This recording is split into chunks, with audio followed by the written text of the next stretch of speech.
Senyuman dari jubah abu-abu Kaisar Pedang Yan Yu membeku, dan tamparan ini menimbulkan kemarahan yang mengerikan karena Kaisar ditampar di wajahnya oleh semut. Namun, pada saat ini, jubah abu-abu Kaisar Pedang Yan Yu sama sekali tidak peduli untuk marah. Meskipun dia tidak sabar untuk menghancurkan tubuh Qin Yi Chen menjadi ribuan bagian, namun dia ditahan oleh naga putih di satu tangan, ditekan oleh gunung pisau penjara di sisi lain. Dan pisau bundar bulan darah sudah cukup untuk menghancurkan ranah daunnya. Hati marah tapi kekurangan kekuatan. Bagaimana bisa? Penguasa neraka surgawi juga terkejut dan salah yang tak bisa dijelaskan, dan melihat bahwa Qin Yi Chen memegang Taoisme bawaan Heze. Taoisme tertinggi dari klan Heze, terus-menerus berbenturan dengan teratai hitam. Cahaya hitam merembes. Jalannya melantunkan nyanyian. Dan pertempuran tidak ada habisnya. Tubuh masa depan. Penguasa neraka penuh dengan keterkejutan dan kesalahan, dan dia juga telah melihat trik ini. Saya bahkan dapat menebak bahwa pisau pencuri ini akan bekerja. Dengan kata lain, bahkan Taoisme bawaan Heze, pada kenyataannya, mereka semua tahu. Pisau pencuri ini, dari awal sampai akhir, mereka semua tahu. Bahkan sinar kekuatan Lei Ze samar-samar terlihat ketika kakak senior Yan Yu menembaknya. Tapi kenapa? Mereka sangat malu dengan cara yang sudah mereka ketahui. Penguasa neraka tercengang, dan teratai hitam yang seperti dewa baru saja muncul di depan mata Kaisar Dewa. Tetapi suara jalan besar itu begitu menakutkan. Ada banyak suara, yang secara bertahap membentuk kembali Kaisar. Tubuh Kaisar Dewa seperti dewa. Kegelapan menutupi langit. Kau dan orang-orang tua itu juga berhutang keadilan padaku. Tanda seru. Tanda seru. Kaisar Sensiang panik. Dia terus berjuang. Tubuh penuh puluhan ribu kaki menabrak klan Wujin. Punggungnya menggeliat ke belakang, menghancurkan sejumlah kuil yang tidak diketahui di sepanjang jalan. Kaisar Dewa Gajah takut. Dia takut pada Kaisar Dewa Gajah Emas yang datang ke hidupnya.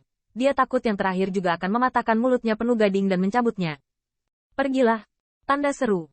Tanda seru. Akhirnya, jubah abu-abu Kaisar Pedang Yan Yu berteriak dengan marah. Ekspresinya sangat suram. Salah satunya dihapus. Jadi dia harus mundur dulu. Pergi dan temui 30 juta semut itu. Detik berikutnya, aku melihat jubah abu-abu Kaisar Pedang Yan Yu berteriak dengan keras. Pedang panjang Yan Yu setinggi 7 kaki yang awalnya melayang di langit dan bertarung dengan pedang suci dan bilah sihir yang tak terhitung jumlahnya ada di tangannya, dan kemudian dia menebasnya. Pisau ini dan puluhan ribu kaki pisau yang tak terhitung jumlahnya bersinar secara horizontal seperti pelangi. Dan tidak ada niat membunuh. Tapi saya melihat bahwa pisau Yan Yu setinggi 7 kaki masih begitu agung yang berdiri di langit. Meskipun tidak ada bilah yang bisa dipotong, jarak yang disapu oleh pedang ini membuat Yao Yue Kong meraih Hua Dao Rou. Cahaya yang melewati pedang tidak menunjukkan cahaya, tetapi pedang Ling Yu mungkin tertutup. Bilah yang bersinar dengan cahaya dingin sepertinya bisa dihancurkan dengan segala cara, dan langit bisa dihancurkan. Kami masih belum kalah. Bergabunglah dengan semut-semut itu dan bunuh Wudutian dulu. Puluhan juta semut akan datang untuk membunuh, dan butuh beberapa hari dan malam untuk membunuh pencuri sambil berdiri. Jubah abu-abu Kaisar Pedang Yan Yu sangat marah dalam hidup ini. Hanya Tuan yang bisa menamparnya. Pusat kekuatan lain, bahkan Kaisar, tidak berani memprovokasi keagungannya begitu banyak.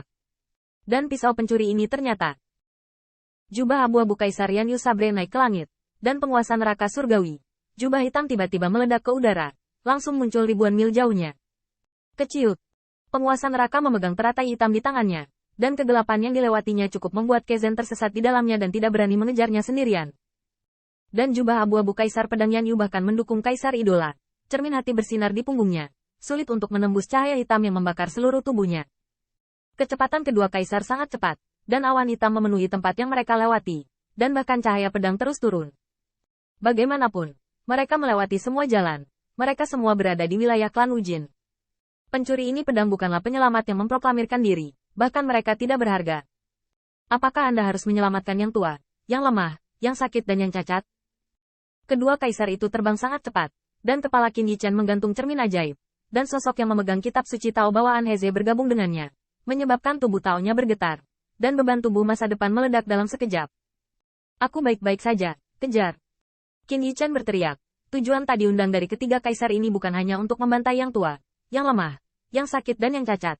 Tetapi tujuan mereka menunggu kelinci bukan hanya untuk mengalahkan mereka. Mereka akan menemui tembok dan rerumputan itu. Kepala suku Uzbek dalam bahaya. Qin Yi Chen berbisik dingin, dan tiba-tiba berubah menjadi cahaya guntur untuk mengusir. Cahaya guntur merobek cahaya hitam. Dia bahkan mengabaikan kegelapan. Karena naga petir di belakangnya cukup untuk merobek kegelapan. Dan cahaya guntur berubah menjadi fajar menyingsing. Pisau pencuri, bukankah kamu terbang cepat?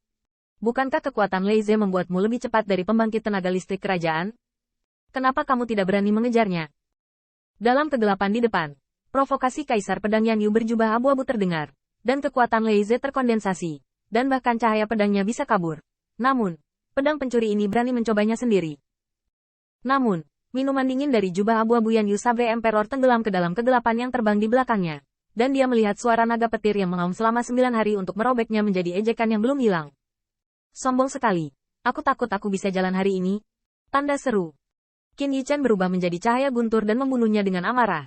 Dan dimanapun dia lewat, bekas guntur yang kejam belum hilang. Dan dia berada di bawah mata kaget dari dua murid leluhur hitam. Sekali lagi, dia bertukar posisi dengan Demon Yue Kong. Lei Guang berubah menjadi sinar bulan yang haus darah. Yao Yue Kong menggunakan satu musuh dan dua tanpa rasa takut. Sebagai gantinya, dia mengambil kesempatan untuk menebas dengan pedang bundar bulan darah. Mencoba mengunci kepala penguasa neraka ke dalam bilahnya. Penguasa neraka surgawi hanya merasa kulit kepalanya dingin, dan cahaya bulan sangat dingin, membuat rambutnya ngeri.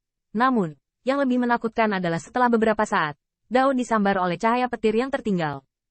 Setelah bertukar posisi dengan iblis Yue Kong, cahaya petir masih belum mendekat, tetapi jubah abu-abu Kaisar Pedang Yan Yu merasakan sakit di lengannya, dan rasa sakit yang tajam karena dipatahkan oleh naga putih datang lagi, hanya untuk melihat Hua Daoru mengejar dan membunuhnya, berubah menjadi cahaya ilahi platinum. Tianxing, bisakah kamu menggantikanku juga? Segera setelah itu, raungan amarah Kezen datang dari kegelapan. Tidak. Namun, mereka hanya memiliki dua kaisar sekarang, dan kita cukup untuk menghentikan mereka. Suara Qin Yichen mengikuti cahaya guntur lagi dengan kejam, merobek potongan-potongan awan hitam. Pada saat ini, penguasa neraka surgawi menggerakkan mulutnya, ingin marah. Saudara, apa yang Anda lakukan untuk memprovokasi dia ketika Anda tidak ada hubungannya? Tanda seru. Kepanikan langka muncul di ekspresi jubah abu-abu Kaisar Pedang Yan Yu. Dia lupa bahwa pisau pencuri ini masih bisa digunakan dengan cara ini. Aku yang tercepat, jadi aku bisa mengirim semua teman di belakangnya, lalu mengejar dan membunuhnya.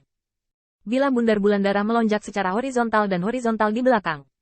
Untungnya, sosok Kaisar Pedang Yan Yu dengan jubah abu-abu itu seperti hantu, berubah menjadi awan abu-abu, yang sebenarnya membuat bila bundar dari tebasan bulan darah di udara, hanya membuat kabut kelabu bergejolak.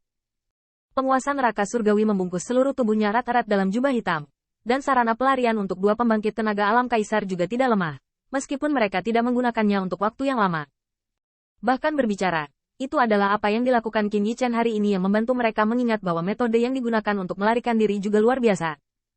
Namun, dua pembangkit tenaga alam kekaisaran kesal dan tidak mau memori semacam ini.